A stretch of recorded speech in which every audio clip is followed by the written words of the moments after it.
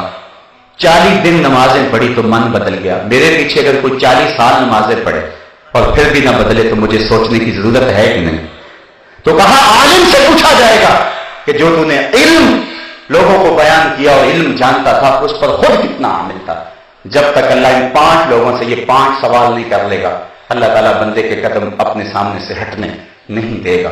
ثم لتسألن یومئذ عن النعیم، اس دن ایک ایک نعمت کے بارے میں پوچھا جائے گا. صاحبو زندگی کٹ رہی ہے، سانسوں کی مالا ٹوٹ کے گرنے والی ہے. امام راضی نے بڑی خوبصورت بات کہی کہ ایک شخص کہتے مجھے ان الانسان لفی خسر کا ترجمہ نہیں آ رہا تھا. میں گیا بازار میں، وہاں ایک آدمی پھٹے پہ برف رکھ کے بیچ رہا تھا اور ساتھ کیا کہہ رہا تھا، ارحموا ارحموا من یذوب راس مالی، اور میرے پہ رحم کرو، مجھ سے برف لے لو. اگر تم نے برف نہ خریدی تو میں نے کمائی کیا کرنی ہے، جو پیسے لگائے میرے وہ بھی ڈوب جائیں گے، کیونکہ برف کسی گاہک کا انتظار نہیں کرتی. تو کہا جب اس نے یہ بات کہی تو مجھے ان الانسان لفی خسر کا ترجمہ سمجھ میں آ گیا. میں نے بھی کہا سانسوں کے ذریعے زندگی کی برف پگھلا رہے ہیں. اگر جلدی جلدی ان سانسوں کے بدلے میں زندگی کا حسن خرید لیتے ہیں اور نیکی اچھائی حاصل کر لیتے ہیں تو یہ زندگی کام آ گئی، ورنہ انسان خسارے کا سودا کر رہا ہے. ماہ رمضان آیا تھا، اب ہم سے رخصت ہو رہا ہے. آج جمعۃ الوداع ہے، آیا اور گزر گیا. اس طرح زندگی بھی ساری گزر جانی ہے. صاحبو آج توبہ کر کے اٹھیں، اللہ سے رجوع کریں. شاید زندگی میں یہ دوبارہ موقع ملے گی نہ ملے. اللہ سے عرض کریں مالک پچھلے سارے گناہوں کو معاف کر دے اور رمضان المبارک کی ان گھڑیوں کا صدقہ ہماری خطاؤں سے درگزر فرما. اللہ تعالیٰ آپ سب کو جزائے جزیل عطا فرمائے اور حضور کی اطاعت کی توفیق عطا فرمائے. وآخر دعوانا